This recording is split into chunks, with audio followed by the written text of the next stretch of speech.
I just need some juice. 20 black Suburbans, we pull up like Sunday search. 20 black Suburbans, we pull up like Sunday search. 20 black Suburbans, we pull up like Sunday search. I just want a one-on-one, don't know why she's so nervous.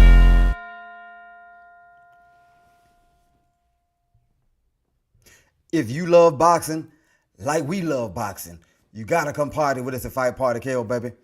Boy, look. Yep, we got an excellent show for y'all. And we already got one half of the Sombrero Brothers, because we got some Mexicans we got to talk about. So you already know we got to go for it. You know what I'm saying? Now we got both of the Sombrero Brothers up, because we got to talk about Navarette versus Nunez. But they went at it. So I'm your man, AWLMIT. We got Juice God over there. We also got the whole Fight Party, all of y'all out there. Together, we are all Fight Party KO. So what we got lined up for them today, Juice?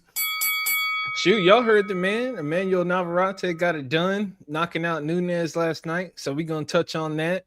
Got a lot of interesting fights announced, over the past week. Some controversial ones. We're going to go on duck watch, because a lot of people aren't happy with Oleksandr Usyk's next opponent, as well as Conor Benn getting $15 million to fight 140-pounder and Regis Prograis. So we definitely gonna get active and get into that. Almighty, how you feeling? How'd you enjoy the fights last night? Hey man, I enjoyed the fights. Small's fight was a little small, but other than that, the rest of the fights were pretty good. Nice and Mexican. You know what I mean? And I was ready for a good Mexican showing.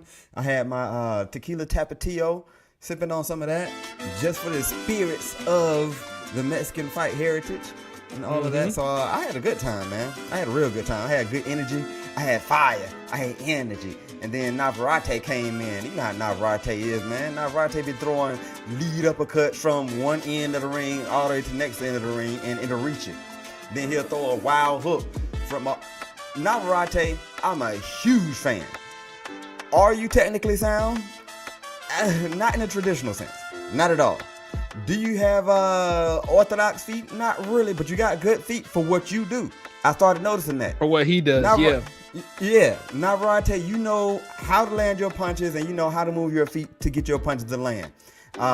Good foot feints in there, and a lot of off-timing, off-rhythm punches. That uppercut, I don't know how you manage to throw an uppercut from 10 feet away all the time and then manage to get there. It's like, and you back here, you out of jab range, and all of a sudden you get hit with an uppercut, and your bottom teeth clap your top teeth. It's crazy how you do that now, Navarette. Huge fan. Can I teach other people to box like you? Hell no. Okay? They'll probably get their ass whooped trying to fight like you. Yeah, I was just about to say that. They're messing around and get hurt. Like right. Only you, Navarette, can fight like you, Navarette. So, hats off to you, but at the same time, I'm gonna keep this hat on because Mexican. Not because I ain't got my haircut now. Haircut on point now. I just put the hat on, but y'all see these action parts. Look like I'm running fast as hell even when I'm standing still. Right. You know what I'm saying? So, yeah, shout out BB on them action parts. Appreciate that. But yeah, love a good Mexican fight. I love the mariachi bands, bringing them out. I love to hear those trumpets get the flaring. All that kind of stuff, man. So, yeah, let's talk about these fights, man. We are, So Almighty, like we both agree that Navarette looked really good last night, and we've seen in his last couple of fights he kind of underperformed. Like when he fought Dennis Baranchyk, he should have won that. Let's be honest, he should have won that. I think Top Rank wanted him to win that, and even in the fight, really all his fights above 130, he didn't look that good. And because when he fought Conceição, he fought Conceição to a draw. And even when he fought Liam, I confused the guys across the pond. It was a Liam Wilson. When he fought that Liam guy, and the Liam from Australia. And he knocked him out at the end, and he got dropped, had to spit his mouthpiece out. He didn't look that great all the way through. Last night, he looked awesome. And this fight, he hired a nutritionist to prepare better. And we know Navarette, he likes his junk food. He likes his Twinkies, his beer, whatever. Doesn't he? Almighty, could you speak a little on how having a nutritionist and following a diet can help you as an elite athlete and especially as a boxer. Well, yes, I sure can. All right, so when you are properly nourished, your muscles work at an optimal level. It's pretty much so like if you have a sports car and you decide to feed your sports car regular unleaded, it's just not going to operate the same as if it's on premium unleaded. So your body is made up of 70% water. Your brain is 85% water. Muscles like 80% water. So it's the more water you're getting into your system, the more optimal your muscles can work. But also understand that when you're working out, muscles tear down into small muscle fibers and then they regrow. That's the natural process. When they're regrowing, it speeds up the metabolism. Your metabolic rate goes up. That process of regrowing also makes your muscle fibers stronger, leaner, more flexible, and depending on the type of work you're doing, more coordinated as well. So when you have a proper nutritionist who can make sure that you're replenishing your body with what it needs after the workout, actually giving you what it needs before the workout, the proper amount of carbs, for whatever weight goal you're going for, but the proper amount of carbs, that's your energy as long as you're burning it off. Carbohydrates are energy as long as you're burning them off. When you're not burning them off, that's when it turns into fat. So if you got a nutritionist or you don't have a nutritionist and you're eating too many carbs and you're not burning it off, yeah, it's going to be harder to make weight. All right. Then a lot of your camp is going to be a weight loss camp. You're going to be trying to steam off water weight all day instead of actually getting in some good skill set in your practice or practicing for the strategics for the fight that you're going to be fighting. Right. Now, after your workout, the nutritionist is also going to make sure that your body is getting the proper amount of hydration, also the proper amount of protein, amino acids, everything that helps the muscles regrow. Muscles regrow off of water, protein, amino acids, and these are things that your body naturally makes, and also what you put in with your nutrition. All right. If you don't believe me, look it up. Okay. So that's how nutritionists help a lot. They can make sure that your body is operating at an optimal level based on what you're putting in your body before workouts and after workouts. Also tailoring it to where you can reach your specific caloric goals as you're tapering them down, going towards the weigh-in, and then also being able to get you hydrated back up in a proper and healthy way after you get off the scales. When you don't have a nutritionist, you're just out there winging it. All right?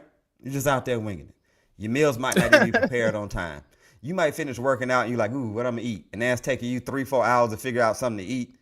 And your muscles are they're trying to recover at a rapid rate within 45 minutes to an hour after your workout. They're trying to recover. And that's the optimal time to get their protein in. If you're just out here like, I don't even know what I'm gonna eat. I ain't got nothing in the refrigerator. What I'm gonna do? I gotta call Uber Eats now. Now Uber Eats running behind. Meanwhile, your muscles are just like, bruh, come on now. What we gonna do? I need some protein, like now. All right. So I hope you guys get the point on all of that. You got to stay hydrated. Absolutely. You got to get your protein. Also, your fibrous carbs. Those are your vegetables. Okay. The fiber is going to offset some of that sugar and also keep you more regular so you can get a lot of that. So you can take the Browns to the Super Bowl. Yeah, man. Good breakdown, Almighty. I appreciate the insight. And you can see it. You can see it in the ring. Navarette. Americans love to just commandeer somebody's name and then hijack it and then put an American pronunciation on it. Like, right. Navarette is how you say his name. But he looked good, man, and he didn't fall off and was sucking wind like he's been doing in his past couple fights. So I was relieved to see that as a fan because he's an entertaining fighter all the way around. His style, he's just very interesting. Yeah, he's very interesting. He's unpredictable, and that gives his opponents a lot of fits too because it's like, who throws lead uppercuts? I even like how he throws the jab. Like he will sit down on the jab and try to disrupt as opposed to trying to just give you a little quick finesse jab. He does a power jab, lean all the way in, and then try to set up his Dalsim long arm combos after that. And it had Nunez kind of have his hands in his pockets, like not knowing what to do for a while. Right, it did. It freezes you. One, he has that off-canny footwork that Navarette does, so you don't know where he's going to be. You saw them feints. Right, and then he'll just leap in, and all of a sudden it's like, bam, you got hit with an uppercut, and he was 20 meters away. Like, damn, bruh. And those body blows. Like, he got those long arms. Yeah. Those body blows are just effortless how he throws them. Hit you with a hook to the body real quick, and it's like, damn, the hell? And he seems like he's heavy-handed, too. It's like that last-minute snap. Bam, hits you with a tight fist. And that's what I like about his style, because he really, like, sets up his next punch with how he throws the punch before. Like, with that jab, he'd be leaning so far into it, it looked like, oh, I'm going to catch him. And then he may lean all the way in and just hit you with a quick left to the body or you know, do that rear uppercut or lead uppercut. Like, you don't really know. It's just overwhelming to deal with, because we've seen Nunez look better in previous fights. But when Navarrete is on point, he's a problem. A huge problem. Huge problem, man. And the thing is I'm glad the fact that Navarrete doesn't try to be something he's not. He understands his style, and he understands that no one else is going to understand his style. So instead of me trying to conform to what y'all doing, how about I just keep doing what I do, and I'm gonna make the best of it. It's gonna be entertaining. It's gonna be fun, and for the most part, Navarrete comes out with the win. Yeah, yeah. So and if he doesn't, it's usually on him. Right. Exactly. Yeah. Yeah. Because he could have beat Baranchyk, man. He could have beat Baranchyk. And then even like Tim Bradley, when Tim Bradley did the fighter meeting with him, I think it was before he fought Baranchyk, he said that he was on FaceTime or something eating a Twinkie. So so he was trying, like, look, he probably moved up to 135 and was like, oh, I got a little extra wiggle room. I can have me a snack or something. And that ain't, and it looked like you had too many snacks. Too many snacks. Too many snacks. I'm glad to see you back in the win column. Glad to see you're taking it seriously. It looked like you got the prime of your career extended now. Yeah. Because they were trying to write you off before, like, maybe he's at the tail end. They had him as an underdog. They had him as an underdog. I placed a little sprinkle on Navarrete to win, just to feel a little something, you know, just to feel alive. Just to feel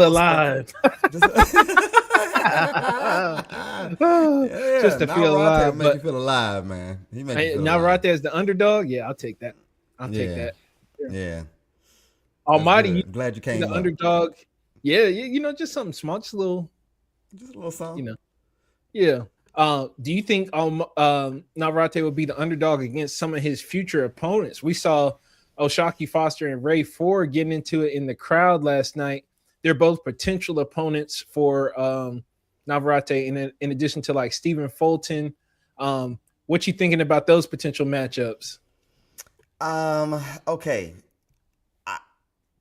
I honestly think he's the underdog against all of the top ones in that division. I think O'Shaquie. You said he's the underdog against all slick black fighters. Is that what you're saying?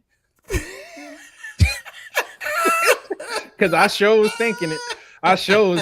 Like, that you get a technician in there, they're gonna pick it apart. I sure was thinking it. Like, man, it's fun. Last night was fun, but you get a surgeon in there, man, it's gonna be a long. Hey, man, why you have to jump in on my mindset so quick? Shoot, that's what I was thinking. So you saying that caught me off guard. That was great.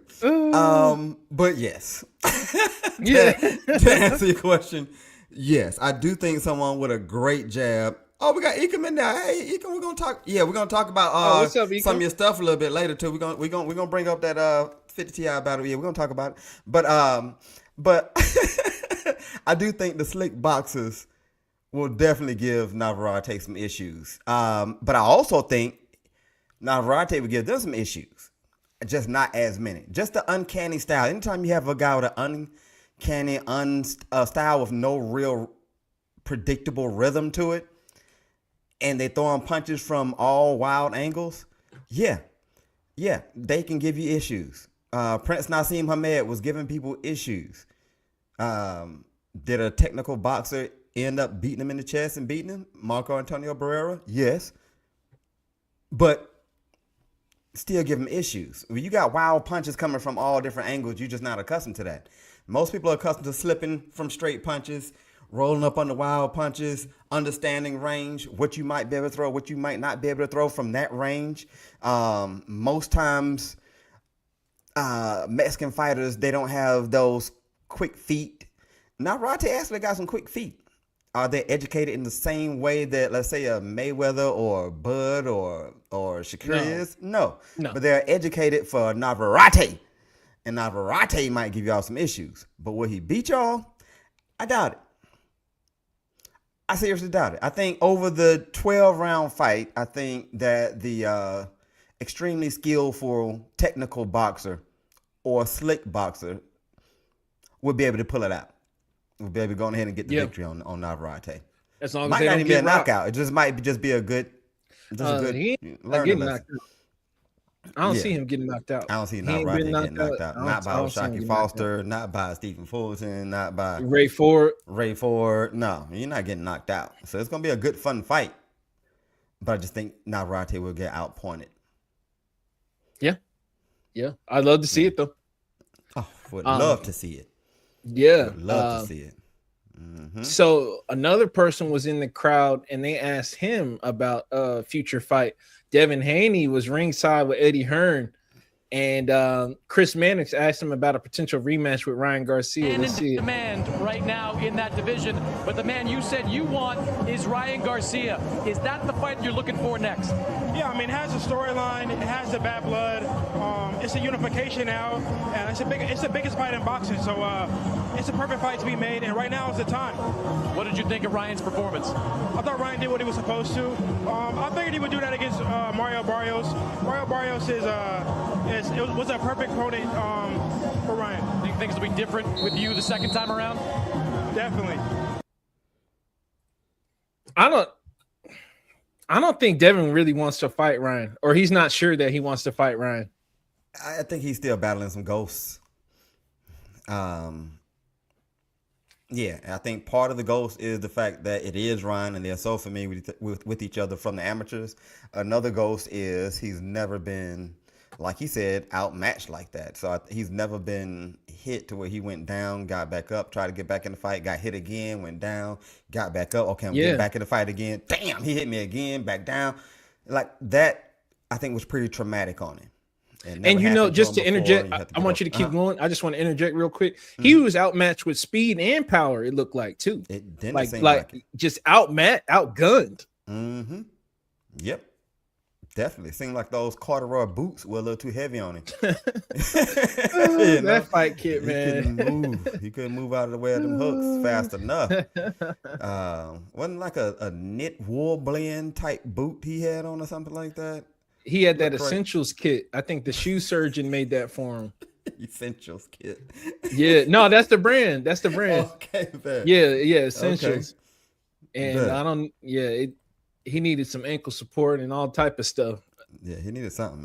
But it just doesn't seem like he's sure. Like whenever they ask, what is there to think about? And get your revenge. Why aren't you hell bent on getting your revenge?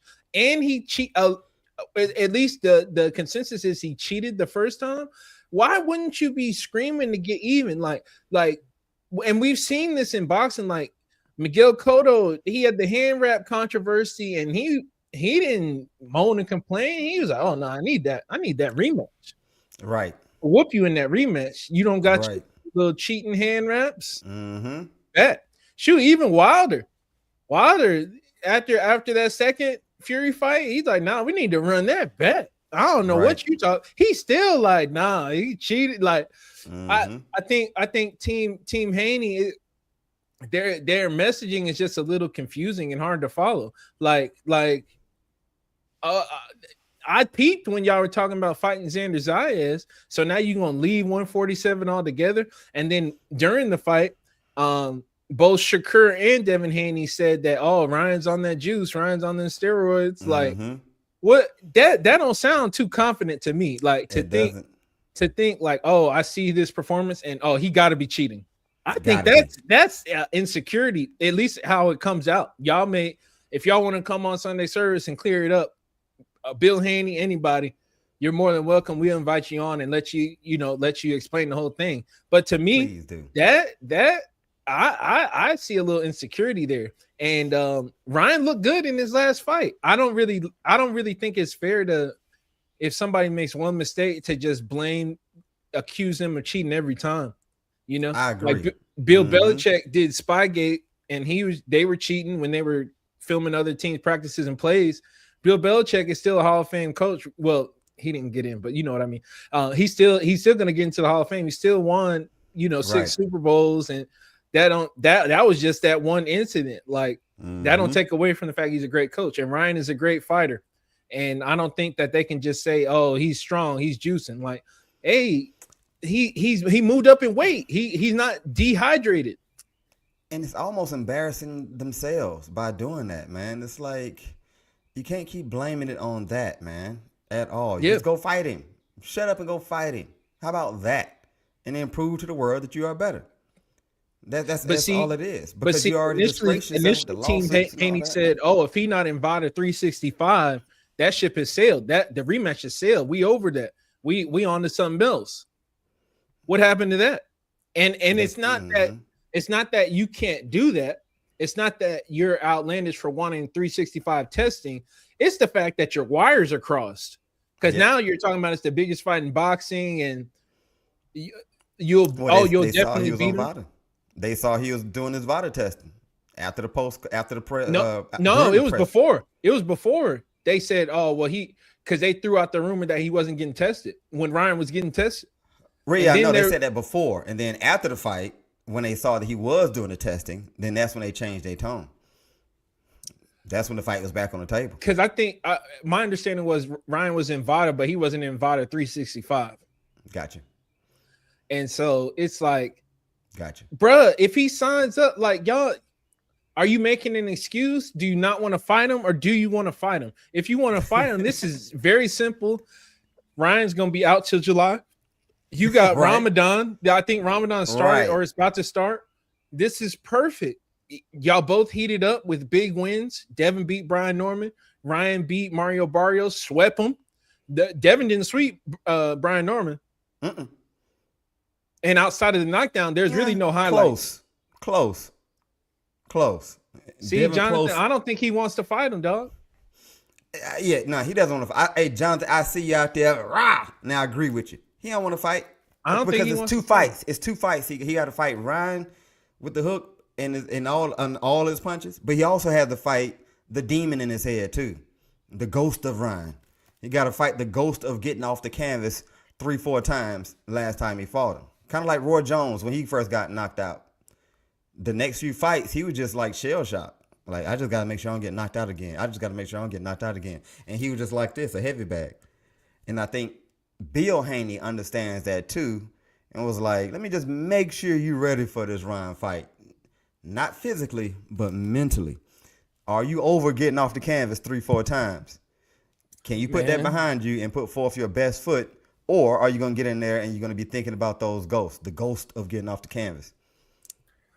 Them ghosts going to follow you your whole career. You don't squash it. And if you're the better boxer and he was cheating, this should be fairly straightforward.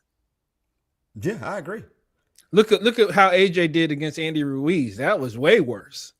Yeah. Devin didn't get knocked out technically, and Andy wasn't cheating. It was just straight up knockout for AJ. AJ got that back, outboxed Andy, and cleared that up. You can't hold that over his head like that no more. And I think AJ got different stones than Devin. Yeah.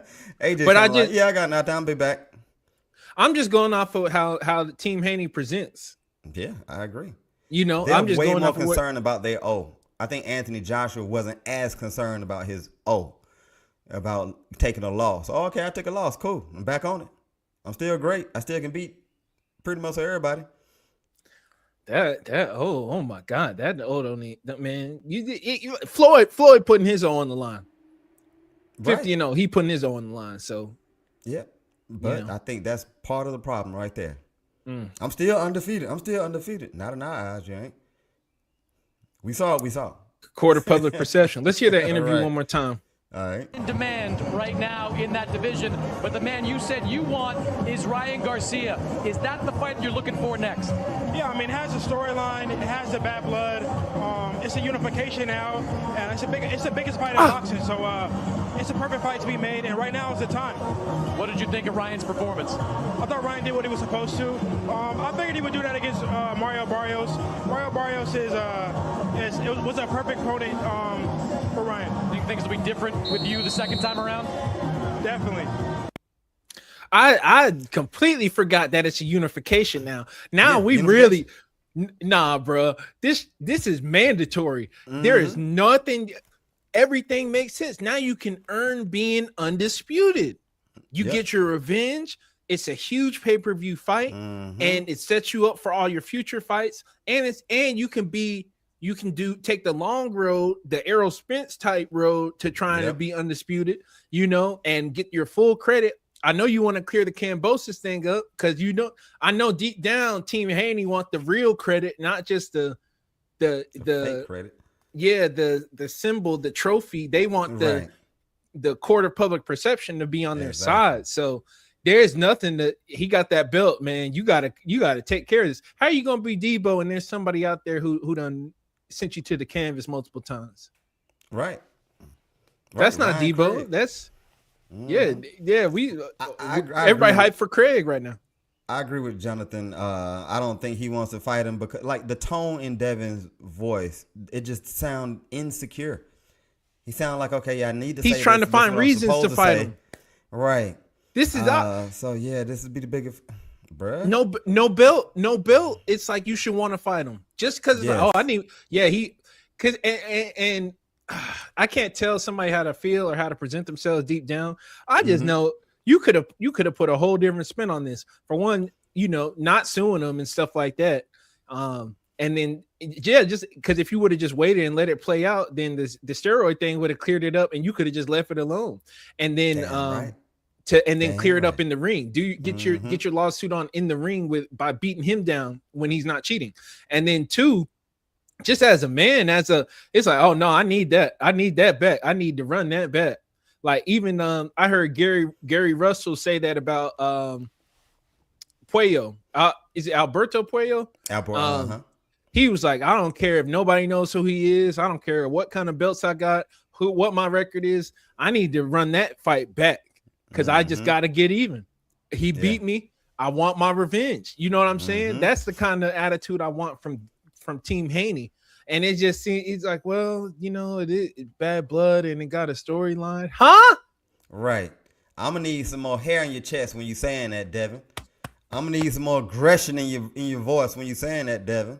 Come on. You know what I'm saying? You said that way too timid. You said way that too timid. Like your parents had to hold your hand and bring you up here to the microphone. Come on, Devin. Speak now. Speak, Devin. And he was like, oh, okay. Well, yeah, Ryan, I guess is the best fight for me, and he has a belt now, so it makes sense. And I think he's doing VADA now, so I guess I should fight him.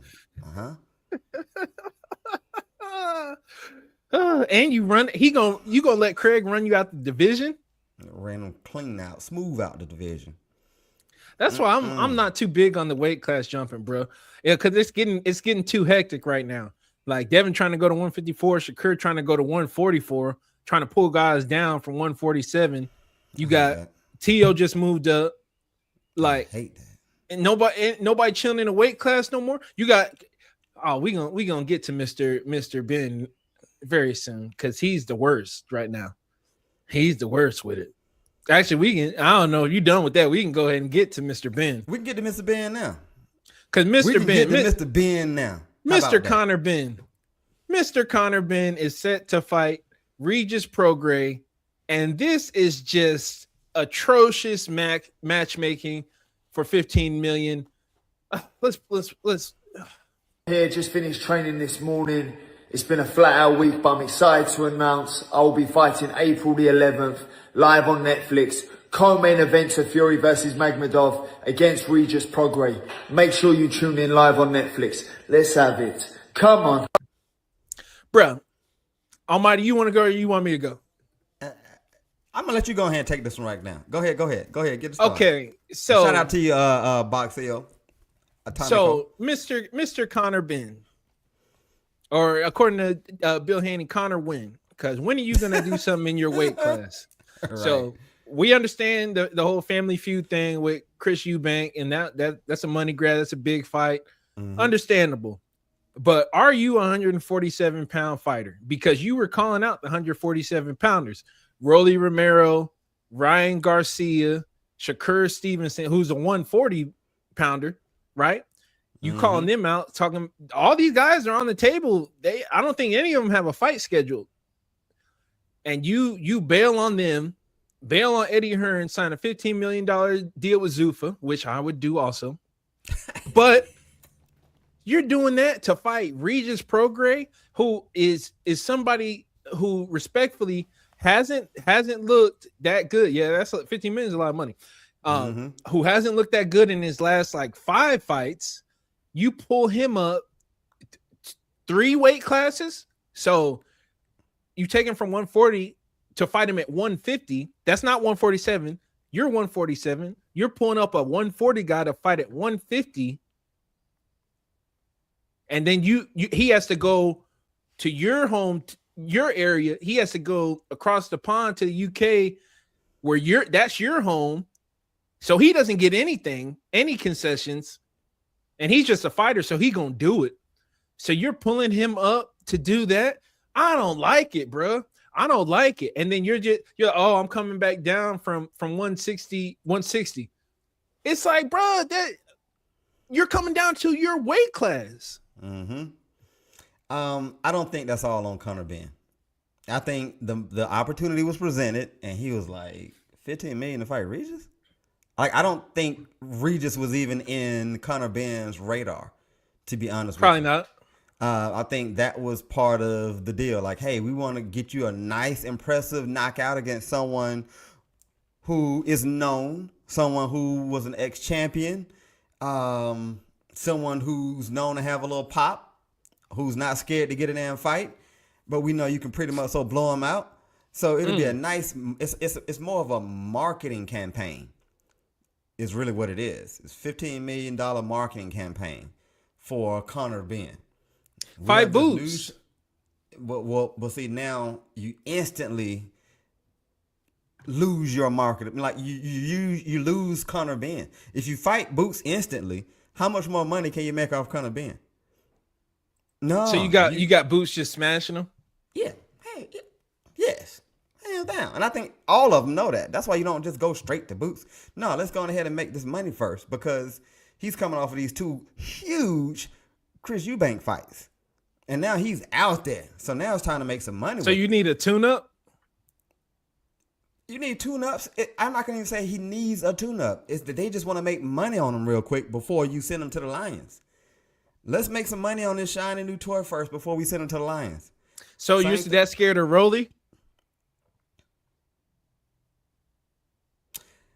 Rolly would have been a good fight as well, but I don't know if they were able to put dibs on Rolly.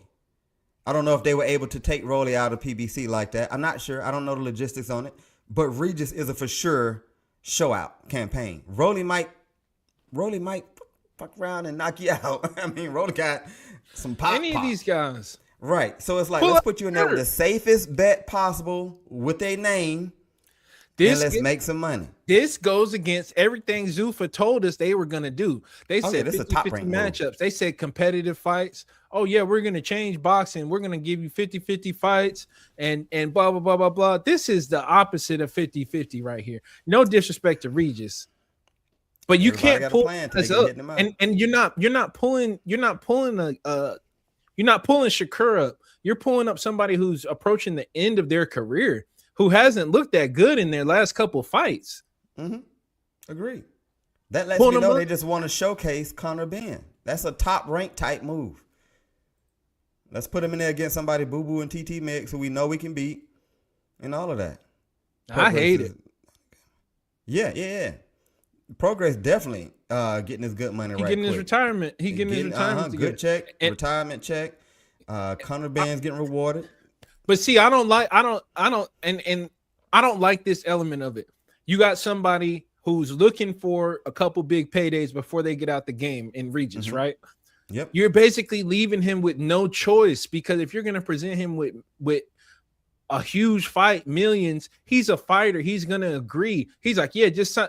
Let's hear what he had to say. He's like, yeah, just sign me up. Anyway, he said he would fight him at heavyweight. And like, just make the fight, bro. Like, make that. And from, I heard from his side, he really want to fight, and from my side, I really want to fight. So I think, and at first, I think it was going to slip. I think it was supposed to fall away. They was going on a different route, and I say, bro, I called my man. I like, bro, please make that fight happen. No, don't let this fight slip out my hands. Get this fight signed. Make it happen. Whatever we gotta do, make this fight happen. And we got the deal done. We got it done in like a day. So it was cool. I know what I've been doing in the gym. I know how good I am. I just know I see the skills I'm developing now. So that's kind of what I'm worried about. I'm not really worried about like Conor Benn and how big he is and stuff like that. For me, look, I agreed. So, you know, at first we try to get the weight down a little bit. They said no. Cool. Guess what? No pushback. Yeah. You get everything. No, it's no. I didn't push back about the weight. And I didn't push back about the weigh-in clause, you know, because we could have did that too. You know, I know he did the same thing with Eubank. He made him do a clause, you know, a rehydration clause. I didn't do that. You know, I'm not doing nothing of that stuff. I wanted to fight, make the fight happen, and we made it happen. So he don't get nothing, and then you get to fight in a made-up weight class. I ain't rocking with it, dog. I don't like it. You know what Regis sounds like to me, man? A warrior. No, not even that. He's been a warrior. But it seems like within the last 2 big fights, he's been able to spend his money a little bit differently as a grown man. I think he's investing and buying real estate and things like that. And it's like, hey, I need one more big payday so I can make a few more investments and then I can be out of here. I didn't spend my money correctly the first few times when I got this big bag, but now I know what I'm doing with it. I just need this one bag. Make this fight happen. I don't care what weight. I don't care what you got. You don't want no clause? Fine. We ain't got to push back on that. I need this fight to happen because I know what I'm going to do with this money now. As a grown man with a family and all that. That's what it sounds like to me, because his last big payday, he seemed like he was pretty happy about it. Like, hey, man, this money came. Okay, boom, boom, boom. And like he was thinking a little bit more mature. And now I think he needs one more big bag. That's why he was like, I don't care. Any means necessary. Get this fight done. It ain't for him being a warrior. He's been a warrior. Yeah, but I don't like that a boxer. I mean, that's the whole game, but I don't like that a boxer has to be that desperate for opportunity. You know what I mean? To where it's like, oh, you don't get nothing. You don't even get you got to fight him at 150, bro. I just think that it just sucks. It sucks that those are the options presented, where it's like that's like the thing that makes the most sense. But he knows he's going in as the sacrificial lamb. Like, that's what I'm saying. Like, he knows that. He knows he's going in as the sacrificial lamb. Let me clarify. I'm cool with Regis getting a payday. I like guys getting paid. I just don't see Conor Benn as in the mix like I did before. It's like, you're not in the mix with these guys. You're not in the mix with like the Shakur, Ryan, Devin. You're not in there. No, you're not in that mix. No, you're not in that mix. He's Conor Wynn. His biggest fight. Because he don't got no belt. What belt did he got? He don't got no. Right. No, he's not at their level. He's just as popular as them now. You see what I'm saying? Like, it's the popularity thing. Like, it's the reason why Ryan Garcia was able to skip the line and get to title fights and stuff like that after a loss. Because he's marketable. It's a business decision. That's all that is, man. Ryan fought the champion, though. True. But he was coming off of a loss from a champion. Why Rolly wasn't unifying against Barrios? Nah, but nah, bro. You talking about people who are fighting in a weight class. This guy ain't even, Conor Benn ain't even in the weight class right now. No, I'm agreeing with you. He's not on that level. But I'm saying don't. Wise, but I'm saying don't. Rolly and Ryan can't catch no strays with this guy, because that'd be like Ryan pulling up somebody from 135 to fight at 147 and not giving them no breaks or something like it. No, see, what it is Conor Benn is popular now, but still more popular with the European base. All right, so if we can get him to fight someone that everyone knows from the United States, then we can improve his popularity over here in the States. Is Now it makes Regis those somebody fights that everybody much knows? Is Regis somebody everybody knows? bigger. He's been around long enough, and he's fought enough champions. He's been in enough championship fights to where a lot of people do know Regis. So he's somebody everybody in the U.S. knows? Not everybody in the U.S., but he is a popular U.S. boxer. Regis is a popular U.S. boxer. He ain't more popular than the guys Conor Benn was calling out. I'm No, just but saying, they bro. not I'm ready just for that. saying. But they trying to make more money on those fights. Let's get Conor Benn that much more popular. Let's get a sensational knockout against somebody y'all know. Because this is an undercard fight. I'm Yeah, sure. that's what I'm saying. Any, Let's get a I'm sure. I'm sensational sure. knockout. Conor Benn, Rolly, Conor Benn, Ryan, Conor Benn, Shakur. Those are all main events to me, if you ask me. Hey, but I think more American boxing fans knew Regis Prograis than they did Chris Eubank. Yeah, when you compare to maybe Chris Eubank, when but you as far as compare in to the Chris United Eubank, yeah. and that's Conor Benn's biggest fight. So we need to get this popularity up before we do these bigger fights. Like I want to be able to make more money off you in Las Vegas when you fight Rolly or Ryan or any of these guys. We want to make sure that America knows you. You didn't cross the pond. You left Eddie Hearn, came over here, so now we need to go on ahead and market you right first before we go on ahead and put you in these big guys. Because it's a chance Rolly can knock him out. It's a chance Ryan can knock him out. It's a chance that Shakur will outbox him. It's a chance that, you see what I'm saying? And now you only got one big payday from him. No, let's go ahead and get this guy, get him out here. You see, they got him in almost every fight. They got him in almost every fight. I just don't like trash. I'm just tired in boxing. I'm tired of the pump faking. No, this is just part of the soap opera storylines. Like, it's a reason why he's there talking trash at every fight. He gets the microphone and the camera at every fight, whether he has something to do with it or not. They sat him down right behind Oscar De La Hoya's partner with the grease for a reason. We want to make sure y'all see this guy. I ain't His impressed. hair is blonde now. We want to make sure you see this guy. The black guy with the blonde hair. We're talking proper. We're talking all kind of trash. I ain't impressed at all. I ain't impressed at all. But I just understand. We get tired. We get tired when other fighters do that. Oh, I want to fight so and so, all these big guys, and then I fight this guy who's like a couple tiers lower than the guys I'm calling out. Like, I don't like that. I don't like that in general. I'm not even talking. I'm not even talking about, because see, I don't really care that much about the money because it's not mine. So it's like I'm just a sport fan. So I'm talking about give me the best product of sport. Like the money's cool. Like that's cool.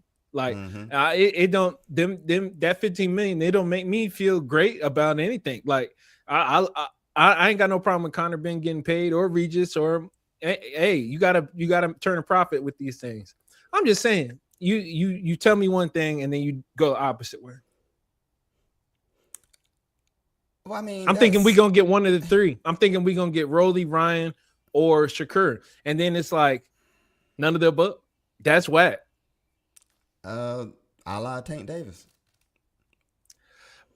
How many people he been talking about, and then all of a sudden he'll fight somebody you ain't know or you weren't familiar with. People weren't familiar with Pitbull. People were not familiar with Pitbull. Nah, you can't do Tank like that because Tank ain't going to nobody's fights and jumping in the ring. He ain't doing that. Oh, because he didn't have to. That's what I'm saying. He did it first, though. Like when Floyd was first pumping him up, Tank was at everything. And that's what I'm saying. Like right now, Conor Benn is new to the States. So they got to pump him up. Javante doesn't need to be pumped up no more. He going to still be new to the States. He going to still be new to the States. He's fighting on a UK card. It's not like it's an American card. One of them guys he was calling out or the guys who was calling him out. When he fought in Vegas, it did nothing. But when he fought Peter Dobson, it did nothing. It was like in the middle of the day, it did nothing. And don't you think they know that? And he didn't get a knockout. So let's get his name up. That's the whole point. That's the whole point right there. Let's get his name up because last time he was in Vegas, we ain't do nothing. So let's go on ahead and let's parade you. You the new shiny piece of candy. The ladies like you. I understand. I just don't like it. I get what you're saying. I don't like it. No, I just understand it. Could fight Boots real quick. Fight Virgil real quick. Now we talking. And then get put to now pasture. you got my respect. Yeah, put the pasture, and then But now he what? the one talking about he'll beat everybody. I'm just saying. Yeah, but let's make it a big event though. Not a small event, not a medium event. Let's make it a big event. You see what I'm saying? If you got someone that popular already, let's make it a big event. Not just some small event. Boots right now still needs a big fight on his name too. Imagine if Boots fights Virgil and Conor Benn gets a few of these American wins. It's a way bigger fight. Man, we really talking if and when, because that's a lot. I mean, I don't know that, because see, I'm like, we don't know that those other guys survive whatever they got to do next, and that's part of why I want to strike while the iron's hot, because we don't know if Shakur gets knocked out, we don't know if Ryan gets knocked out, Rolly, we don't know what's gonna happen, you know. Nope. But what we do know is Ryan and Rolly are bona fide American stars. They already got their names up. Shakur got his name up. So we want to come to the plate, especially when you're talking about negotiation, with someone who has done some things in America, with someone who's done some things other than Chris Eubank. No, I understand. It's just I just pay attention to what people say. So when you say Zuffa is going to be 50-50 fights, and then you do an 80-20 fight, yeah, I'm listening. I hear what you're just telling me anything. Yeah. Once again, everyone has a plan to get hit in the mouth. Zuffa got hit in the mouth when they saw how hard it was to keep making 50-50 fights with people who people don't really know all the time. Now, they were doing that. Zuffa has been putting on some excellent matchups. Yeah, that's the real thing. So we can't say they haven't been putting on some 50-50 fights. That's it. Now, right there. It's hard when you get hit in the mouth. Right. Now, if you want to do one 80-20 fight to get you on the map a little bit more, I get it. Because the majority of their fights have been 50-50 fights. Yeah. Can't even front. But Charles Martin, the Jogger. It's been some good wars. Well, that was another fight to kind of, let's get our name out here on the map a little bit more. Some of y'all know FL Jogger. Some of y'all know Chris Martin. Chris Martin was the guy who got he got punched into a portal. Or Charles Martin. I mean, Charles Martin got punched into a portal. Yeah. It almost happened again on like, what? Right. So that's marketing budget. But the meat and potatoes, they have been putting on some very competitive fights. Let's market so y'all can see that we're putting on some very competitive fights. We'll give y'all this fight for the eyeball so you can see our undercards. They fighting. They fighting. So I mean, I get it. They got punched in the mouth.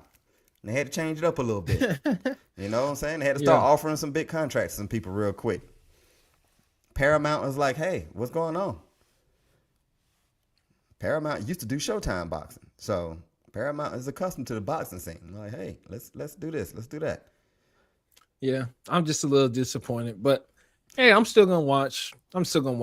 I just pay attention to what people be saying, man. So when you promise me the moon and the stars, I'm gonna be checking for them. And I'll be cheering for Regis also. Word, I hear that. You know, I'll be cheering. I'm like, hey, bro.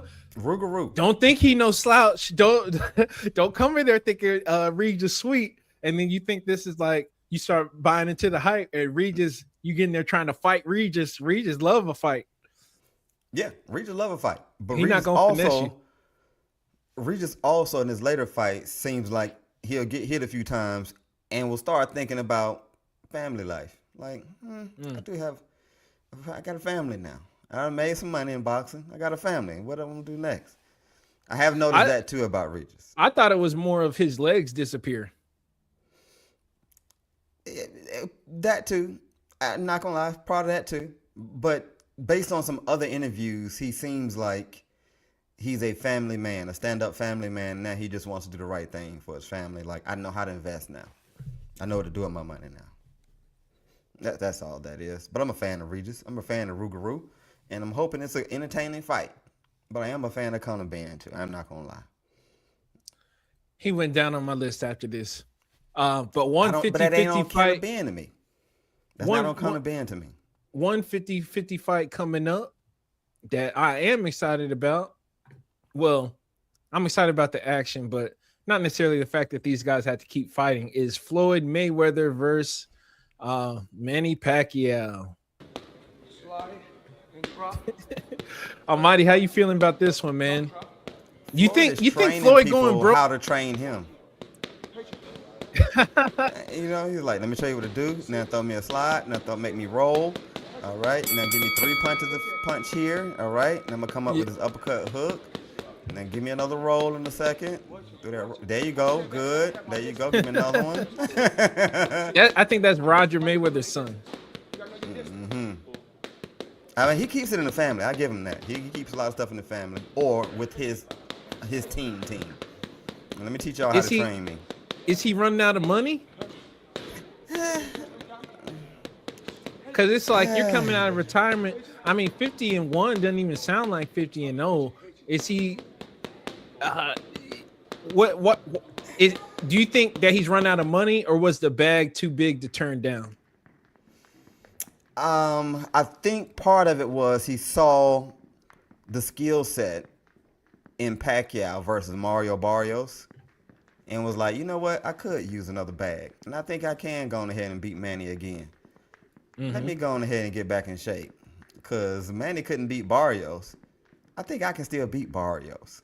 And I think that had he could. He could for sure, based on what I've seen the other day.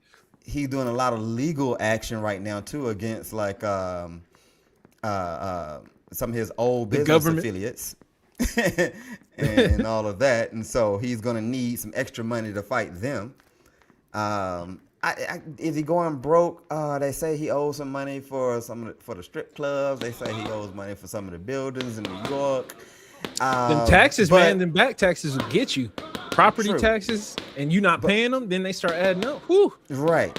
But then when you're talking about people with hundreds of millions of dollars and all that, they got all different types of tax strategies and all type of ways to try to protect their real money. So let's act like we broke for a second so they can't get us on this, and this.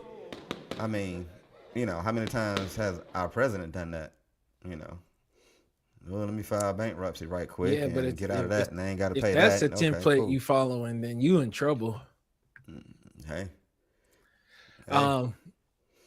And I mean, shout out to see the fight though. I'm not excited to see the fight. I can't lie. As excited as I was when they were fighting their careers, and as big of a fan as I was, I don't want to see this fight. Not right now. Will I watch it? Yeah, because it's my job. But I'm not excited for it. It's not like it's on my radar. It's not like, Floyd fighting Manny again. Floyd. No, not at all. Pacquiao couldn't beat Barrios. Okay? Floyd, I mean, he has family members that he's teaching to train. I'd rather see both of them just continue to work with other fighters. Stay in the boxing like that. Like, Floyd's fighter is now fighting with Pacquiao, right? Carmel, he's now with Pacquiao's promotion. So it's like maybe they're doing business together in different ways. He's this like, is Carmel last night. Right. And he's like, hey, I got a lot of legal action going on right now, so let me get my fighter to fight under your banner. Right. Good one. Oh, you may have put the feds on the Floyd with that one, because I didn't even think about that. My bad, Floyd. I was wondering how he ended up on Pacquiao Promotions. Right. And now Pacquiao and Floyd's about to do a fight. So it's like, hey, man. Deal. Yeah, the handshake deal. Let's make some money together real quick, but I can't have my fighter getting a part of this. I mean, it's too ironic. Like, all of a sudden, Floyd's fighter is fighting with Pacquiao Promotion. And now Floyd is about to fight Pacquiao. And it's like, that's what I feel. That's my thoughts on the whole thing. Hey, cool theory. Shout out to Netflix, man, because clearly they have a strategy and they got a big bag. Like, I think they're worth $340 billion. So they can name prices to get people off the couch and get somebody who's 50-0 off the couch. Well, he you know what I mean by off the couch. Like, right. It was probably like some name your price, 100 million. Sign. You know what I mean? Sign. Like, oh shoot, sealed, I'm in the gym. Delivered. I'm in the gym. 100 million a piece. I really like their strategy. Starting from Jake Paul, Mike Tyson. We had Jake Paul versus Anthony Joshua. They got Ronda Rousey versus Gina Carano. First MMA event on Netflix. We just talked about Conor Benn versus Regis on the Tyson Fury Arslanbek Makhmudov undercard, and now we got Floyd Mayweather versus Manny Pacquiao rematch coming in September. So Netflix is clearly trying to break into sports. We've seen them have a couple games for the holidays for football, and I like what they're doing because they're trying to. Clearly, you need these certain types of names, like to get the casual fan, because the hardcore, we gonna watch whoever we want to see Duarte versus Hitchens and stuff like that. But the casuals, to get them to talk about it in the barbershop, in the in the hangouts at home, to their significant others, you got to have that A+ trending topic name. So because casual fans don't think about the fact that they're old as hell now. They be thinking about, they're finally rematching, like, and I love Manny Pacquiao, like, yes, let's go, let's go to Vegas, let's book a flight, like, let's book a hotel. So ain't none of them been 50 before. Right. And then what I be trying to explain to people is, it's like, turning 50 is one thing. Turning 50 as a boxer is another thing. That's a whole different type of 50. Like, you've been slipping and rolling, getting punched in the face all your life, and you have wars and cuts too. On a high level, when you're fighting the best fighters in the world, fight after fight after fight. That's why I was like, people were like, "Oh, can Tyson turn back the clock against Jake?" I was like, "How? He's just gonna magic? Do we ever see Michael Jordan playing pickup? Just like, Michael Jordan gonna come out of retirement and play a little bit? You know what I'm saying? That don't happen. That don't happen. Nah, Michael Jordan's over there with NASCAR right now. Yeah. At best, he may shoot a couple free throws. Yeah, but being a pro athlete, it's different when you that old, man. Old nagging injuries. It's harder to get up and run 5 miles in the morning when you're 50 versus when you're 28. Come on, dog. I'm just saying. And you already got money. Look at this pad work, man. Yeah. He don't look a little stiff in the back, and he don't look the same. He look good for his age and all that. And he still be Barrios, no doubt, but he ain't got no stomach. yeah, he in great shape. So, okay, he look good for his age, but but a 12 round, I assume it's gonna be 12 round against Pacquiao. Pacquiao, come on, man, he's future Hall of Famer if he's not in the Hall of Fame already. So Pacquiao coming to fight now. So that ain't no walk in the park, but I guess that money too. I mean, I don't know how many things the list is gonna be short. The things I'm gonna say no to for 100 million. It's not gonna be a long list. I agree. Shoot, 10 million. You need to live in Alaska for 5 years. Shit. 10 million? I'm there. Cold in the sun, bitch. I'll be building me a little igloo. You know what I'm saying? I have on 3 pair of thermal underwear. All kind. Boy, like, they got internet out there, right? Yeah, I'm good. Shoot. Like, you got to do what's right for your family and stuff. So you talking about 70 million, 80 million, no brainer. Because you got to think half go to taxes, and then as a Floyd fan, I really hope he's not in crazy debt or anything like that. Right. But if you're in debt, if you're in any sort of debt, you have to clear that up. So it's like, let's say he get 100 million, then he got to pay 40 million to taxes, then he's left with 60 million. Then he has to, maybe he's trying to clear up all this tax debt, lawyer fees, all sorts of nonsense. Then he burned 10 to 20 million on that. You know what I'm saying? Yeah. Like it goes fast. And this isn't somebody who's just like a hermit who's living off of like canned food and staying in the house. No, he has an entourage. He has security. He has he flies on private jet. He likes to go shopping. He likes to gamble. So it's not necessarily like he's this financial guru. You know what I'm saying? Right. He's just a prolific athlete who's generated a lot of money with big events. He don't forget he got a $340 million lawsuit against Showtime and Steven Espinoza and stuff like that. So we don't know. I feel like where there's smoke, there's fire on the finances. Yeah, and don't forget he was also stuck in Dubai. Wasn't he stuck in Dubai like last year or the year before last? Because they were like, no, according you can't to Tank until this is done. Yeah, according to Tank, but he was over there for a second. Yeah, that's not good. That's not good, and that's not a place you want to get stuck at as an American like that. It is not a place you want to get stuck in. because they got a shiny side to Dubai, but they also got a. We're seeing the dark side now. Right. We're seeing the dark side now. Don't want to get too much into that, but yeah, man. But I'm not excited.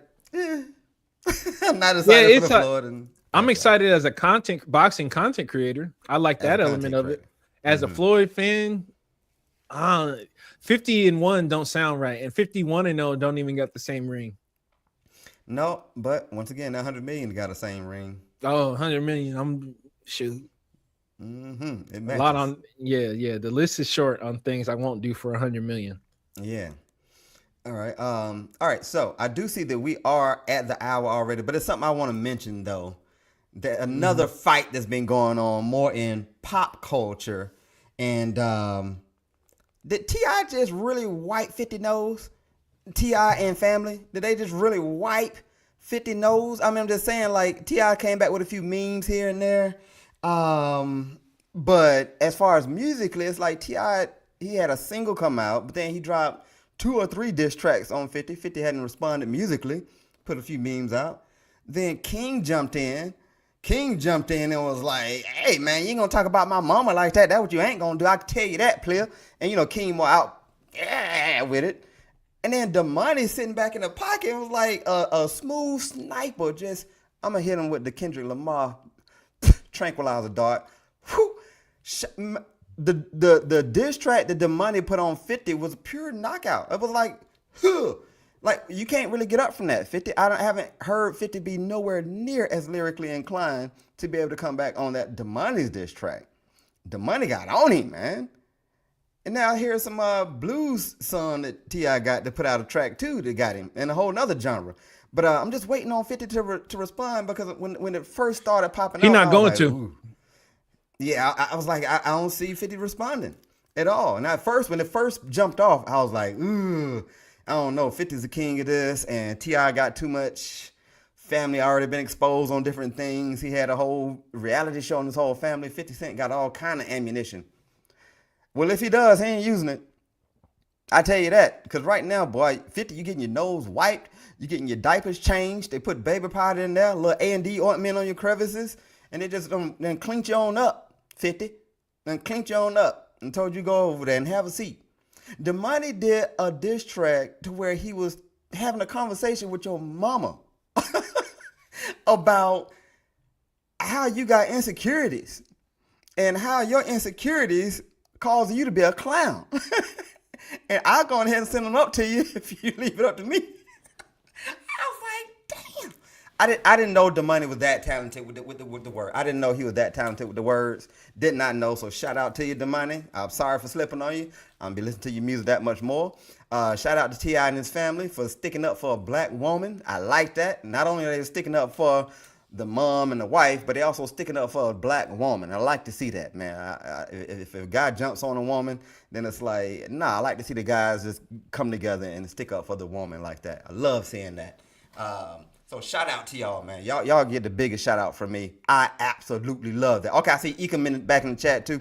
Ekum loves that as well. Yep. Mm-hmm. Anytime you showing some respect for the women and you sticking up for your mom, you sticking up for your wife against a known bully, and y'all just go right at him, punch him right in the face. And then another one jump off the top rope with a flying elbow. Yeah. Another one come flying out the side with a Bruce Lee judo kick. Wow. I mean, it's like all respect to the whole Harris family, the T.I. Harris family. All respect to y'all. Even if 50 comes back out and does something that's just great. He's not going to. Y'all still showed up for y'all mama and your wife, and I love that. He said he wasn't going Black to. History Month. You said what? He already said he's not going to. 50 said he ain't going to. Yeah, man. He don't even make no songs. Yeah, and you've been painted as the bad guy already. You jumped on their wife and on the mom, and they got in your shit, and they straightened you out. So yeah, go on about what you was doing. That's pretty. I'm not interested in it at all. 50 Cent versus blank. This is chapter 157. Nothing new here. I've personally been involved in some 50 Cent back and forth kind of thing. So my interest is zero. I like songs, so when it's not involving a song, I don't care. I don't really care for internet bullying and stuff like that. And yeah, 50 doesn't really have any ground to stand on when it comes to family and stuff. He hates one of his sons. Like, right. That's evil. You know what I'm saying? Yeah. I can't relate to that at all. So yeah. So shout out to y'all Harrises for sure. Wanted to get that in. It's a nice little pop culture fight that was going on. So we had to bring it in for the fight party crew. But yeah, man. So great showing. Great show. You want to skip Usyk or? Oh, we can't skip Usyk. My bad, player. We cannot skip Usyk. So Usyk, Oleksandr Usyk, this is confusing because it's been announced that he will be fighting a 1-0 kickboxer, Rico Verhoeven, in Egypt, and a lot of fans are upset because Usyk is chilling with the WBC heavyweight title, and this fight will not be for the title, but he will be allowed to keep it. We recently seen the WBC not look that great, considering the fact that they banned Ryan Garcia, and then just a few weeks ago they reinstated him to let him compete for the WBC belt against Mario Barrios, in addition to stripping Shakur Stevenson after he fought Teofimo Lopez, just stripping him immediately after the bout. And then Terrence Crawford had a back and forth with them a couple months ago. As he retired, he didn't want to pay his $300,000 or whatever it was to keep his belt as he's going out the door. So it's just all kind of weird because it's like, is this an exhibition now? I don't really understand it. Almighty, what's your thoughts about this fight? You like this fight? You like Usyk keeping his belt? I think the WBC is making a mockery of themselves right now. I think the WBC is stepping on their own toes, shooting their own self in the foot, just making a mockery out of their whole sanctioning body, to be honest with you. With everything you just named out, we're letting Ryan Garcia get back in and all of that, sanctioning this fight here. They say it's not going to be for the WBC belt, is what I heard. But I don't like the fight, man. I don't mind Usyk getting a little quick change. You've been in some big fights, Usyk. You fought Tyson Fury twice, AJ twice, you fought Dubois twice. I mean, you've been in some big fights. I know you said you called out Deontay Wilder. You wanted that next. This right here, I have the slightest idea what this is. It must just be a quick money grab, real quick. I don't understand the politics behind it either. Most times I can understand the politics behind something. It's like, oh, okay. Do I like it? This no, don't but make I no understand sense. the politics. But this right here, it just, WBC seems like, yeah, let's show you how big of a clown we can be. Man, they're looking terrible these last few months. Yeah, and looking greedy. Yeah. You know what? I'm sorry about that WBC, but y'all ain't looking good right now. So right now, if it was like that, y'all kind of turning it around. Y'all looking kind of more like this right now. Y'all just kind of upside down. Y'all upside down on what y'all doing.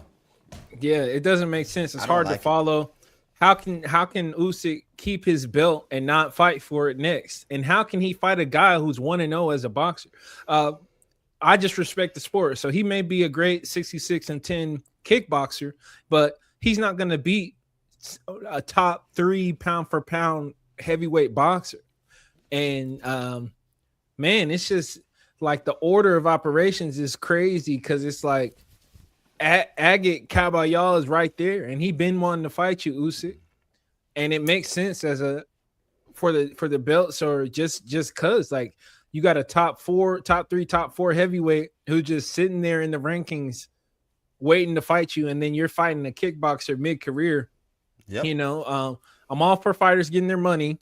But can we have some sort of structure and order with this sport, please? Like, what are we doing? Like, what are we doing? Even Tyson Fury has the graciousness to retire every fight he has, so he can at least technically be out the mix for a little while, you know. But it's just really hard to follow this sport, man.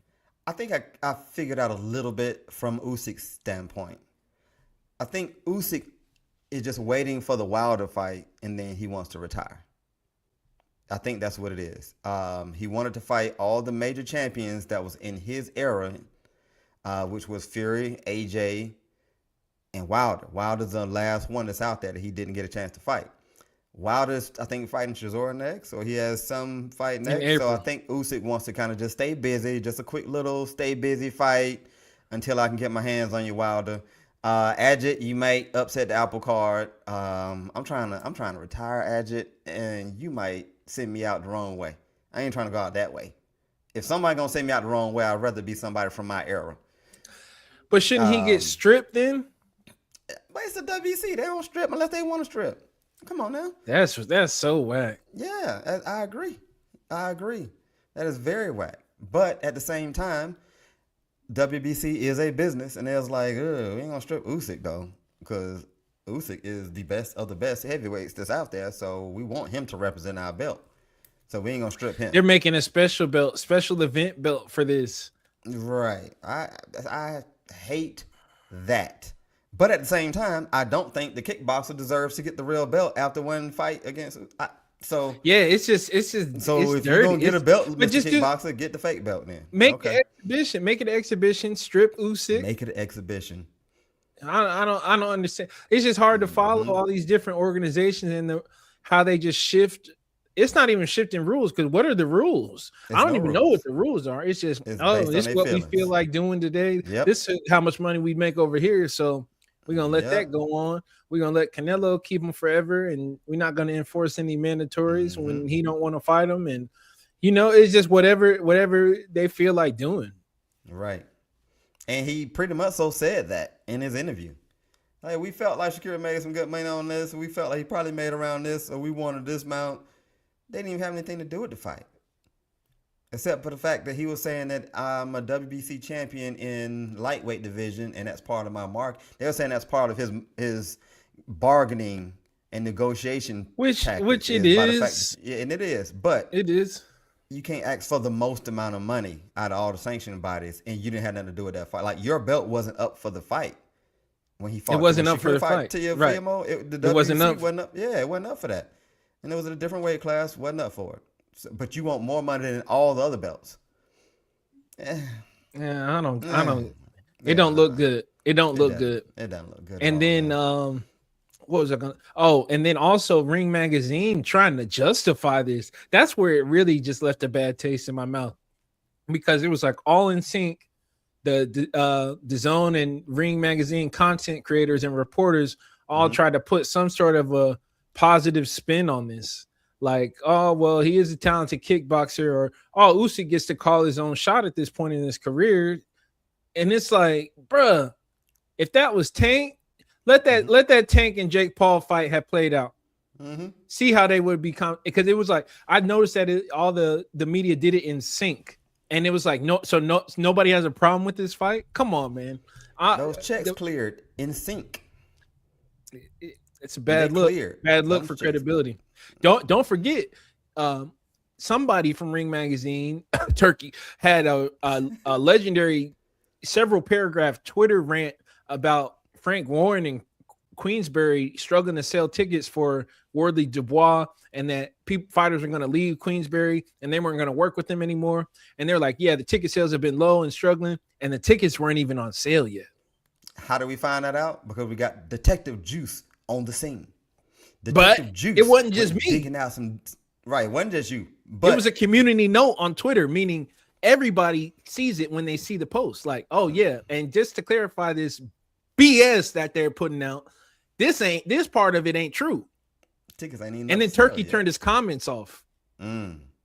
So it's like, you can't respond to me. I will say this: Turkey does get a little bit ahead of himself sometimes. He likes to take his ball and go home. Right. Took his basketball and went home. He does get ahead of himself from time to time. I'm not going to even front. And then he has to like kind of, hey, that's my ball. My mama called me. The street lights on. So y'all got another ball y'all can play with? Because I got to take mine home. I'm going to get in trouble if I don't take my ball home. So. But it's like, it seemed like Turkey do that when, like, let's say they're running 10 on 10 and there's 11 guys, and then 10 of the guys get picked, and then Turkey didn't get picked. Then he's like, oh, I'm gonna take my ball and go home. Yeah.